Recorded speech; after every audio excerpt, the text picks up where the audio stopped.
உங்களில் யாராவது ஜிடி நாயுடு பொறியியல் மாணவர்களுக்கான பிரத்யேக போட்டி. மாணவர்களே உடனே ரெஜிஸ்டர் பண்ணுங்க. ரூபாய் 10 லட்சம் பரிசுகளை வெல்லுங்க. தன்னோட அரசியல் நிலைப்பாடு தொடர்பா நடிகர் ராகவா லாரன்ஸ் வெளியிட்டு இருக்கக்கூடிய வீடியோவை இப்ப நாம பார்க்கலாம். எல்லாருக்கும் வணக்கம். கடமையை செய், பலனை எதிர்பார்க்காத. என்னடா நம்ம எதுக்கோ எதிர்பார்த்துட்டு இருந்தோம், இது என்ன ஒரு ஸ்லோகம் சொல்றான்னு பாக்குறீங்களா?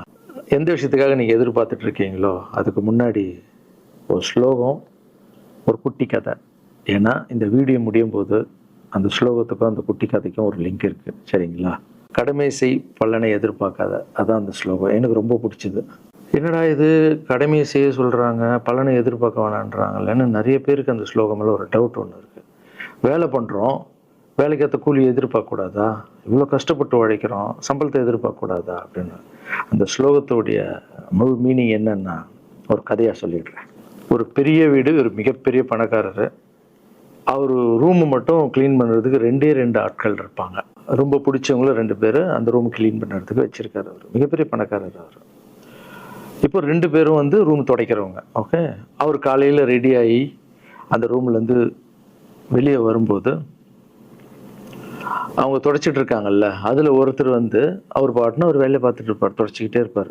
இன்னொருத்தர் இருக்கார்ல, அவர் போய், சார் உங்கள் ட்ரெஸ்ஸு சூப்பராக இருக்குது சார், சார் நீங்கள் போட்டுக்கிற கண்ணாடி நல்லா இருக்குது சார், சென்ட்டு சூப்பராக இருக்குது சார், நல்லா இருக்குது சார், சூப்பராக இருக்கீங்க சார், எனக்கு பேக் கொடுங்க சார் அப்படின்னு வாங்கிட்டு போவார். இன்னொரு ஆள் வணக்கம் சார் சொல்லிட்டு வேலையை மட்டும் பார்த்துட்டு இருப்பாராம். இப்படியே தினமும் நடக்கும். அப்புறம் அந்த ஓனர் இந்த ஊரை விட்டு வெளியூருக்கு போகிறாரு. போகும்போது 2 வேலைக்காரங்களும் கூப்பிட்டு ஒருத்தருக்கு 1 மாதம் சம்பளம் எக்ஸ்ட்ரா. யார் கூட பேக்லாம் தூக்கிட்டு போய் எப்போ பார்த்தாலும் நான் சூப்பர் சொன்னார்ல, அவருக்கு 1 மாதம் சம்பளம் எக்ஸ்ட்ரா. இன்னொரு ஆளுக்கு ஒரு வீடு வாங்கி கொடுத்து அவரை, நீ என் கூடவே வந்துருங்க, நான் அவர் கூடவே அவரை கூப்பிட்டு போகிறேன். இவன் ஓடி போய் கேட்டானா, சார் என்ன சார் தினமும் நான் தானே சார் உங்கள் பேக் எடுத்துருந்தேன், நான் கொடுத்த வேலையை நீ கரெக்டாக பண்ணல, நீ ஜால்ரா அடிக்கிறதுலையே இருந்த, எனக்கு இது நல்லா இருக்கு அது நல்லா இருக்குன்னு. ஆனால் அவன் வேலையை மட்டும்தான் பார்த்தான். வேலையை கரெக்டாக பார்த்தா பலனு கடவுள் கொடுப்பார், அந்த பலன் தான் இது அப்படின்னு சொன்னான். இப்போ விஷயத்துக்கு வருவோமா? திருச்சி கிழக்கு தொகுதி. இன்னைக்கு நான் என்ன முடிவு சொல்கிறேன் இதுதானே. நான் திருச்சி கிழக்கில் நிற்கணும்னா நான் முதல்ல அரசியலுக்கு வரணும். நான் அரசியலுக்கு வரேனா இல்லையான்றதை சொல்கிறேன். அரசியல் எப்படி என் வாழ்க்கையில் வந்ததுன்னு சொல்கிறேன். உங்களுக்கு நல்லா தெரியும், என் வீட்டில் குழந்தைங்கள வளர்த்துக்கிட்டு நான் பாட்டுன்னு சோஷியல் சர்வீஸ் பண்ணிகிட்டு இருந்தேன். மாற்றுத்திறனாளிக்கு டான்ஸ் சொல்லி கொடுக்குறது, ஓப்பன் ஹார்ட் சர்ஜரி பண்ணுறது, பசங்களை படிக்க வைக்கிறது, ஸ்போர்ட்ஸ் எல்லாத்துலேயும் என்னால் முடிஞ்ச வரைக்கும் பண்ணுவேன். என்னால் முடியல மற்றவங்கிட்ட கேட்டு பண்ணிகிட்டு இருந்தேன். இந்த டைமில் தான் ஜல்லிக்கட்டுன்னு வருது. ஒரு சில விஷயம்லாம் ஃபாஸ்ட்டாக சொல்லிடுறேன், உங்களுக்கு தெரிஞ்ச விஷயந்தான். ஜல்லிக்கட்டுன்னு ஒன்று வருது, அதில் நான் போகிறேன், சாப்பாடு போகிறதுக்காக குழந்தைங்களுக்கு போகிறேன். அப்படி நான் அந்த ஜல்லிக்கட்டு நடந்து முடிஞ்ச விஷயம்லாம் உங்களுக்கு தெரியும். அப்புறம் என் மேலே ஒரு தலைவர் விமர்சனம். எதுக்கு தலைவர்னு சொல்லுவார், நம்ம அண்ணன் தான், சீமான் அண்ணன் ஒரு விமர்சனம் வைக்கிறாரு. அதுக்கு நான் மறுபடியும் ஒரு ட்வீட் போடுறேன், அவர் ட்வீட் போடுறேன். அப்போ தான் என் வாழ்க்கையில் அரசியல்னு எழுத நுழையுது. நம்ம சாப்பாடு போகிறதுக்கு போகணும், இது என்னடா இவ்வளோ பெருசாக இருக்குது, அந்த ஜல்லிக்கட்டு தான் எனக்கு அரசியலில் உள்ள நுழைஞ்சது, என்னடா இவ்வளோ பெருசாக இருக்குது அப்படின்னு. அப்படியே போச்சு. அதே தலைவர் தான், அதே சீமான் அண்ணன் தான் ரஜினி சார் அரசியலுக்கு வர்ற மாதிரி பேச்சு அடிபட்ட உடனே அவங்க சைட்லேருந்து பேசுகிறாங்க, தலைவரை பற்றி பேசுகிறாங்க. தலைவர் எனக்கு ஒரு குரு, என்னை வாழ வச்ச தெய்வம், ஒரு அப்பா மாதிரி, ஒரு அண்ணன் அப்பா எல்லாமே சொல்லலாம். ஸோ அவரை பற்றி அதிகமாக பேச ஒரு முறையும் சூப்பர் ஸ்டாருக்கு ஃபோன் போடுவேன். அண்ணா ரொம்ப ஓவராக பேசுகிறாங்க, டெப்பா கம்முன்னு இருக்கண்ணா, நீ சைலண்ட்டாக இரு. இப்படியே ஓரளவுக்கு தான் நம்மளால் பொறுக்க முடியும். அதுக்கப்புறம் ஆடியோ ரிலீஸ் ஃபங்க்ஷனில் என் மனசில் இருக்கிறதெல்லாம் உடச்சி சொன்னால் அது நீங்களும் பார்த்துருப்பீங்க, தெரியும். அதுக்கப்புறம் ஒரு ரஜினி சாருக்கு ஒரு ஃபங்க்ஷன் வந்தது. அந்த ஃபங்க்ஷன்லேயும் பேசினேன் இதை பற்றி. உங்களுக்கு தான் தெரியுமா அந்த வீடியோ, யார் ஓட்டப்பந்தயத்தில் ஜெயிக்கிறது, இப்போ கூட அந்த வீடியோ போயிட்டுருக்கு. அதை பேசணும், அது பாட்டு அப்படியே போயிட்டு இருந்தது. அதுக்கப்புறம் பார்த்தீங்கன்னா ரஜினி சார் அரசியலுக்கு வரேன்னு அனௌன்ஸ் பண்ணுறாரு. பண்ணோடனே நான் போய் தலைவரை பார்க்குறேன். என்ன வரீங்களா அண்ணா, நியூஸில் வருது. ஆமாக்கா நான் வரேன் அப்படின்னா பயங்கர சந்தோஷம். ஏன்னா வாழ்க்கையில் ஒளி ஏற்றி வச்சவர், அவர் அரசியலுக்கு வர்றாரு, அவருக்கு சப்போர்ட்டிவாக இருக்கணும் நம்ம. அப்புறம் எல்லாருக்கிட்டையும் போய் நம்ம கேட்டுட்டு இருக்கோம், தலைவர் வந்துட்டாருன்னா எல்லாமே குழந்தைங்களுக்கு இன்னும் நிறைய பண்ணலாம் அப்படின்னு. என்ன நானும் வரேன்னு அப்படின்னா ரொம்ப சந்தோஷம் அப்படின்னு ஸ்ட்ரெயிட்டாக கிளம்பி நான் ட்ரஸ்ட்டுக்கு வரேன். என்னுடைய ட்ரஸ்ட், என்னுடைய ஃபேன்ஸு எல்லாரையும் கூப்பிட்றேன். கூப்பிட்டு என்னுடைய வெல்விஷர்ஸ் எல்லாரையும் கூப்பிட்டு உட்கார வச்சு தலைவர் அரசியலுக்கு வராரு. புரியுதுங்களா? எனக்கு வந்து எழுத படிக்க தெரியாது. அதான் ஒரு ட்வீட் போடணும், இதெல்லாம் ரெடி பண்ணுங்கன்னு தமிழில் சொல்லிவிட்டு அவங்க ரெடி பண்ணிட்டு இருக்க ஒரு டீம். இன்னொரு டீம் உட்காந்து என்கிட்ட கேள்வி கேட்குறாங்க. தலைவர் அரசியலுக்கு வந்து அவர் வந்து சிஎம் ஆகிடுவார், நீங்கள் வந்து அமைச்சர் ஆகிடுவீங்களாண்ணே? சுகாதாரத்துறை அமைச்சர் தான், நம்ம வந்து ஆப்ரேஷன் நிறைய பண்ணலாம், இன்னொருத்தர் கல்வித்துறை எடுத்தால் நிறைய படிக்க வைக்கலாம். டேய், கடமை செய்யணும், பலன் எதிர்பார்க்கக்கூடாது. சுகாதாரத்துறை அமைச்சர், இது வந்து கல்வித்துறை, இதெல்லாம் படிச்சவங்க வர இடம். அண்ணன் படிக்கலடா.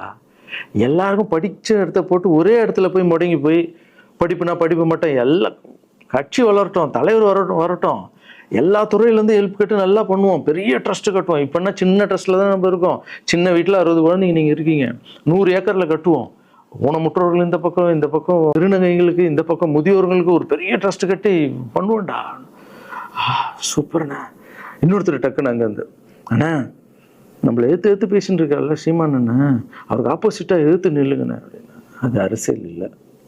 ஒருத்தர் மேலே கோவத்தால் நம்ம அரசியலுக்கு வந்தால் அது வந்து வெறுப்பு அரசியலாக மாறும். அரசியல்ன்றது மக்களுக்கு நல்லது பண்ணுறதுக்காக வரணும். இப்போ அவரை நான் அழிக்கணும், அவரை நான் ஏதோ ஒன்று செய்யணும்னு அந்த ஆசையில் வந்தேன்னு வச்சுங்களேன், ஆசை என்ன ஆகும்? கோபமாக மாறும். கோவத்துலேருந்து என்ன வரும்? வார்த்தைகள் தப்பாக வரும். வார்த்தைகள் மட்டும் வராது, தப்பான வார்த்தைகள் வரும். மக்களுக்கு நம்ம மேலே மரியாதை இல்லை, மக்களுக்கு நம்ம மேலே மரியாதை இருக்காது, போயிடும். ஸோ அதால் அரசியலுக்கு வரணும்னா அவரை அழிக்கிற இவழியாக இருக்கணும். பதிவை பற்றி பேசுகிறத ஃபஸ்ட்டு விடுங்கடா, ஃபஸ்ட்டு வேலையை பார்ப்போம்டா. நம்ம தலைவர் வரேன்னு சொல்லிட்டாரு, ட்வீட் போடுங்களா அப்படின்னு ட்வீட் போட்டுட்டு அங்கேருந்து போட்டுட்டு வீட்டுக்கு போகிறேன். இங்கே தான் பெரிய ட்விஸ்ட் இருக்குது எனக்கு. வீட்டுக்கு போகிறேன். வீட்டுக்கு போனோன்னா எப்பவும் நான் அம்மா கிட்டே போய் ஒரு விஷயத்த சொல்கிறதுக்கு முன்னாடி ஒரு சர்ப்ரைஸ் ஒன்று பண்ணுவேன். எங்கள் அம்மா கோவில் கட்டுறது கூட, கோவில் கட்டிட்டு ஸ்டாச்சுலாம் ஆர்டர் பண்ண அப்புறம் தான் அந்த ஸ்டாச்சுவே காமிச்சேன் நான் அம்மாவுக்கு. அதே மாதிரி அரசியல் விஷயத்துலையும் போய் சொல்லலான்னு அம்மாவை கூப்பிட்டு ஃபேமிலியெல்லாம் உட்கார வச்சு, அம்மா தலைவர் அரசியலுக்கு வர்றாரு, சரி கண்ணா, நானும் அரசியல் போடுறேன், இங்கே பரமா ட்வீட் போட்டிருக்கேன் அப்படின்னு. அம்மா முகம் டக்குன்னு மாறிட்டு ஓகே கண்ணா, ஓகே கண்ணா சாப்பிடலாம் அப்படின்னு எழுந்து போயிட்டாங்க. என்ன இப்படி போக மாட்டாங்களே, ஒரு விஷயத்த சொன்னால் சூப்பர் கண்ணான்னு பேசுவாங்கள்ல, 1 ஹவர் அதில் இருக்கிற நல்லது கெட்டது எல்லாம் பேசுவாங்க, என்ன போயிட்டாங்க அப்படின்னு ஒரு ஃபீல். சரி, இது உடம்பு சரியில்லை போல, அப்செட்டில் இருக்கான்னு விட்டேன். அப்புறம் 2-3 நாள் அவங்ககிட்ட பேசவே மாட்டுறாங்க. கூப்பிட்டு உட்காந்து, என்னம்மா உனக்கு பிரச்சனை? ஏதாவது தப்புன்னா அடின்னா அடிச்சிடுமா, என்னம்மா இப்படி பேசாமல் இருக்குன்னா, இல்லை கண்ணா நீ அரசியல் போனது எனக்கு பிடிக்கல அப்படின்றாங்க. என்னது? ஏமா அரசியல் போனால் பிடிக்கல? இல்லை கண்ணா, அது ஒரு சாக்கடை, அரசியலுக்கு போகக்கூடாது. அது வந்து பணம் கொடுக்குறாங்க அரசியலுக்கு, ஓட்டு வாங்குறதுக்கு பணம் கொடுத்து தாங்க நான் ஜெயிக்கிறாங்க. அதுக்கப்புறம் ஜாதி இல்லைன்னுவாங்க, ஜாதி இருக்குது. மதம் இல்லைன்னுவாங்க, மதம் இருக்குது. அந்த சாக்கடைக்குள்ளே நீ போகாதப்பா.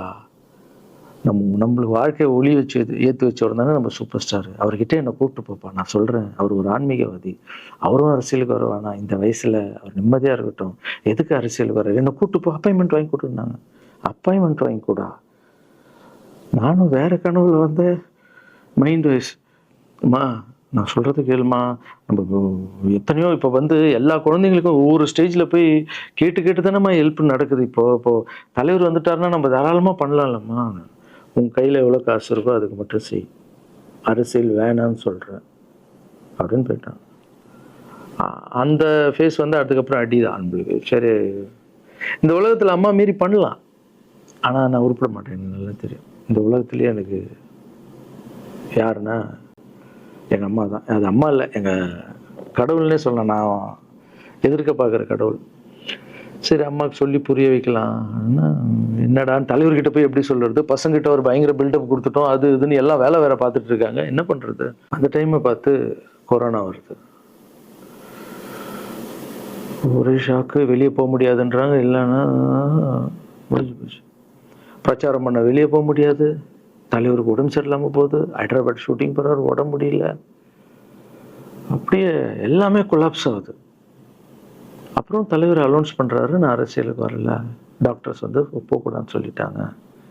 கொரோனா டைமில் நம்ம வந்து பிரச்சாரம் போக முடியாது, அந்த காரணம் சொன்னார். இது உங்களுக்கு எல்லாருக்கும் தெரியும். ஆவலை தான் தலைமையில் கை வச்சுன்னு உட்காந்துட்டோம். நான் ட்ரஸ்ட்டில் இருக்கிற குழந்தைங்க மற்றவங்க எல்லாரும் என்னென்னோ நினச்சி ஒர்க் பண்ணிட்டு இருந்தால எல்லாரும் அப்செட்டில் உட்காந்துருக்கோம். தலைவர் ஒருத்தம் போய் பேசி பார்க்கலாம் அவர்கிட்ட. தலைவர் வர்றாரு, கூப்பிட்றாரு, போகணும். அந்த மாதிரி தலைவரை பார்த்ததில்லை நான். அப்படியே எனக்கு புரிஞ்சுது, அவர் ரொம்ப வலியில் இருக்கார் அப்படின்னு. எவ்வளோ சுறுசுறுப்பான ஆள், உடம்பு முடியலைங்கண்ணா. பரவாயில்ல, உங்கள் உடம்பு தானே முக்கியம், என்ன இதெல்லாம் என்னென்ன தூக்கி போடுங்கண்ணா. இல்லைண்ணா, இத்தனை வருஷம் என்னை வாழ வச்சாங்கல்ல, அவங்களுக்கு ஏதாவது ஒன்று பண்ணணும்னு நினச்சேங்கண்ணா. இங்கே குத்துதுக்கண்ணா, எனக்கு என்ன பண்ணுறதுன்னு தெரியல, ரொம்ப கஷ்டமாக இருக்குது அப்படின்னு. அண்ணே அதை விடுங்கண்ணே எல்லாம் அப்படின்னு அவர்கிட்ட பேசிட்டு, அவர் அப்போ நான் முன்னாடி பேசும்போது அவர் சொல்கிறார், நான் கூட பதவிக்கு வரணும்னு ஆசைப்படல, இன்னொரு நல்ல ஆள் படித்த ஆள் அங்கே நிற்க வச்சுப்பான். யாருன்னே சொல்லுவேன், யாருன்னு கூட சொல்லலை.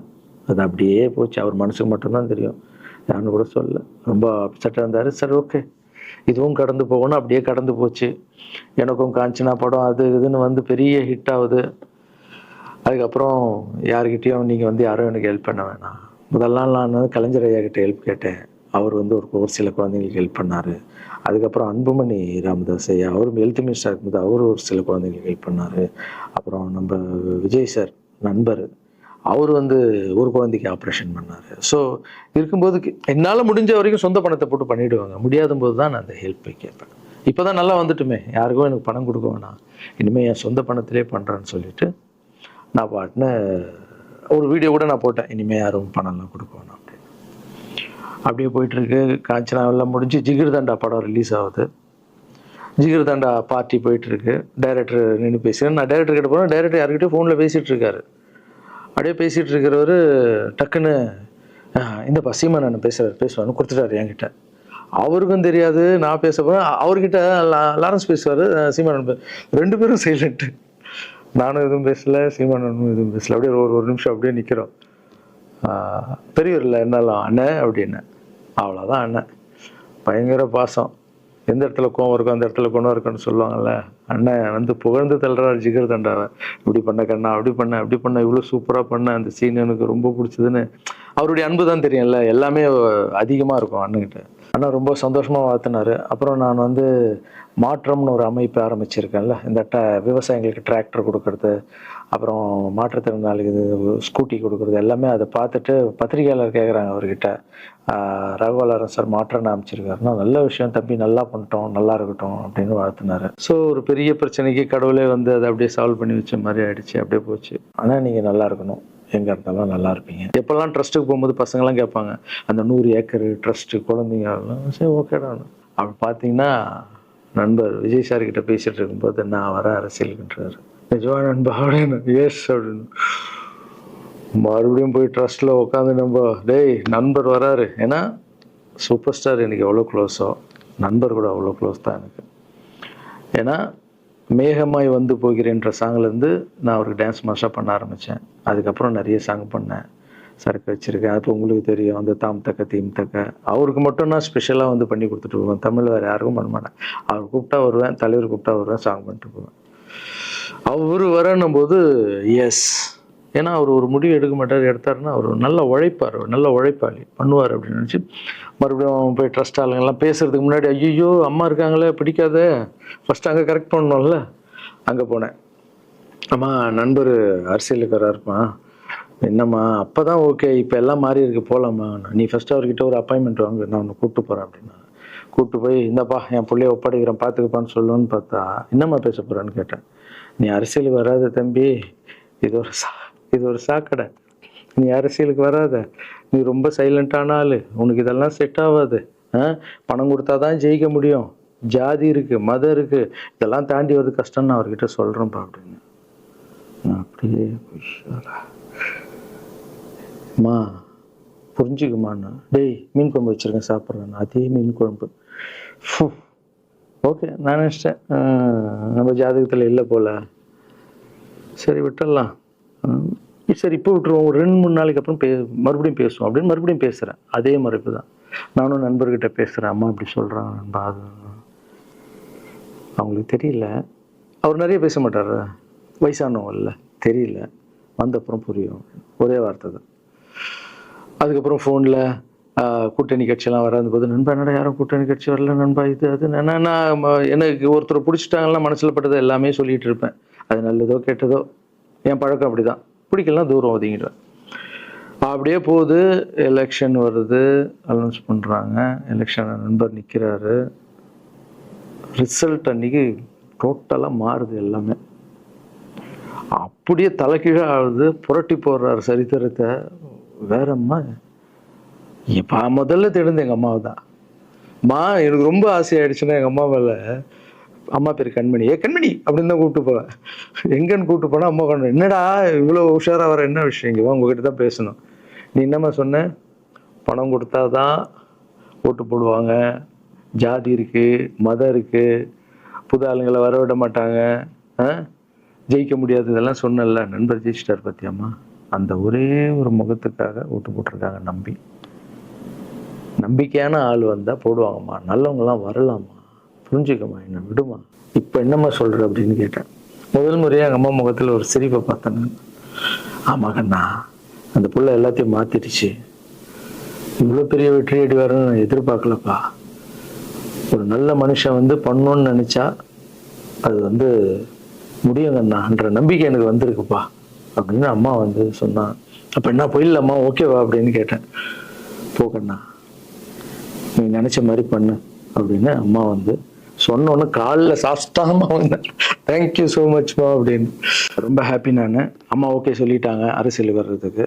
இப்போ நான் தாய்க்கு நிகரான்னு நினைக்கிறேன். என் ரசிகர்கள் கேட்குறேன், நான் அரசியலுக்கு வரலாமா? இதை பார்த்துட்டு இருக்கிறவங்களுக்கு, இந்த மக்களை கேட்குறேன், நான் அரசியலுக்கு வரலாமா? அந்த தகுதி எனக்கு இருக்கா? நீங்களும் சொல்லுங்கள். இந்த வீடியோ பார்த்துட்டு இருக்கவங்க கமெண்ட்ஸ் போடுங்க. பசங்களா, இவங்க தான் என்னுடைய 22 வருஷத்தினுடைய உழைப்பு. அரசியலுக்கே வராமல் மக்களுக்கு நான் செஞ்ச சேவை உங்கள் கண்ணு முன்னாடி நிப்பாட்டியிருக்கேன். இப்போ உங்கள் வயசு என்ன? 22 வயசாகுது. ஒரு வயசில் என் கையில் வந்தார் இவர். அந்த ஃபோட்டோவை நீங்களே பாருங்கள். இப்போ 22 வயசு. ஒரு குழந்தைய வளர்க்குறதுக்கு நீங்கள் எவ்வளோ கஷ்டப்படுவீங்க உங்களுக்கு தெரியும் இல்லை? அந்த கஷ்டம் என்னென்னா, ஸ்கூலுக்கு அனுப்புறது ஃபீஸ் கட்டுறதுலேருந்து, உடம்பு சரியில்லாமல் போனான்னு அவன் ஆசைகளை நிறைவேற்றுறதுலேருந்து, ஒரு குழந்தைக்கு அப்படின்னா 60 குழந்தைங்களை வளர்த்துருக்கேன். எவ்வளோ பிரச்சனை வந்திருக்கேன், எவ்வளோ நோய்கள் வந்திருக்கும், எவ்வளோ நைட் தூங்காமல் வந்திருக்கேன், அதில் எவ்வளோ டிஸ்டர்ப், அதுவும் என் வீட்டில் வளர்த்துருக்கேன். இதெல்லாம் எதுக்கு பண்ணேன்னா, எந்த ஒரு எதிர்பார்ப்பும் இல்லாமல் கடமை செய் பலனை எதிர்பார்க்காதன்ற இந்த வார்த்தை எனக்கு ரொம்ப பிடிக்கும். அதுக்காக செஞ்சுருக்கேன், என் மக்களுக்காக செஞ்சுருக்கேன். ஏன்னா மக்கள் தான் என் படத்தை பார்க்குறாங்க. மக்களால் தான் நான் கார் வாங்குறேன், வீடு வாங்குறேன், சந்தோஷமாக இருக்கேன். அவங்களுக்கு இந்த சொசைட்டிக்கு நான் ஏதாவது பண்ணணும். அரசியலுக்கு வர்றதுக்கு முன்னாடியே பண்ண விஷயங்கள் பார்த்தீங்கல்ல. 22 வருஷம் உழைச்சிருக்கேன். ஒரு கதை ஒன்று சொன்னால, 2 வேலைக்காரங்க இருந்தாங்கன்னு. சின்சியராக யாருக்கும் ஜால்ரா அடிக்காமல் எதுவும் பண்ணாமல் என் தொழிலுக்கு தர்மமாக, என் மக்களுக்கு தர்மமாக என்ன பண்ணணுமோ 22 வருஷம் உழைச்சி உங்கள் கண்ணு முன்னாடி நிப்பாட்டிட்டேன். அந்த ஓனர் ஒரு பலன் கொடுத்தார்ல, அந்த ஓனர் யார் தெரியுமா? கடவுள். அந்த கடவுளுக்கு தெரியும் எனக்கு என்ன பலன் கொடுக்கணும்னு. இதுக்கு தான் அந்த கதை லிங்க் ஆகும்னு சொன்னேன்.